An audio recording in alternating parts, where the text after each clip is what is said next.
விஜய் தற்போது வரை கரூர் செல்லாமல் இருப்பது தொடர்பான செய்தியாளர்களின் வினாவுக்கு பேரிடர் நேரத்தில் விஜயின் மனநிலை எப்படி இருந்திருக்கும் என்பதை சிந்திக்க வேண்டும் என கூறியுள்ள சீமான், கரூர் பேரிடரில் தனிமனிதர் ஆணையம் பயன் தராது எனவும் இது சிக்கலை நகர்த்தும் செயல் எனவும் தெரிவித்துள்ளார். திரும்ப திரும்ப சொல்றேன், இது எதிர்பாராம நடந்த ஒரு விபத்து. யாரும் விரும்பி செய்யறதில்லை. மக்களை கூட்டிட்டு வந்து வச்சு அவங்கள கொண்டுறணுங்கிறது யாருக்கு நோக்கமா சொல்லுங்க, நீங்க சொல்லுங்க. இது ஒரு விபத்து.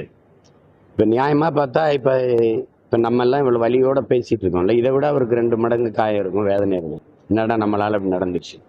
அது அந்த நேரத்துல அவர் மனநிலை என்னவா இருந்திருக்கும்னு நம்ம யோசிக்கணும். ஒரு பதட்டமா இருந்திருப்பார்ல, சரி எப்படின்னு தெரியாம அவர் என்ன செய்யறதுன்னு தெரியாத ஒரு தடுமாற்றம் இருந்திருக்கும்.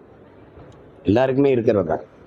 இப்போ அதனால அதை போய் ஒரு குறைய சொல்லிட்டு இருக்க முடியாது. நம்ம ஏன் நீங்க போகல, அப்போ அவர் போகலைன்னா நாங்கள்லாம் போகிறோம்ல, தம்பி போகலைன்னா அண்ணன் போய் பார்க்கணும்ல, அதை போய் பெருசு பண்ணிட்டு போவார். போய் நீங்க ஏன் போகல, இது ஒரு இது அப்படி சொல்லிட்டு பண்ணி.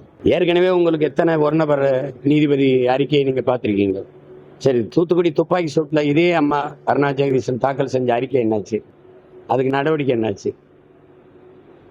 அது ஒரு அந்த பிரச்சனையை அப்படியே நகர்த்துறதா தங்கச்சி. அது உங்களுக்கு எத்தனை முன்மாதிரி இருக்கு, அதை பேசி பாய்ங்க.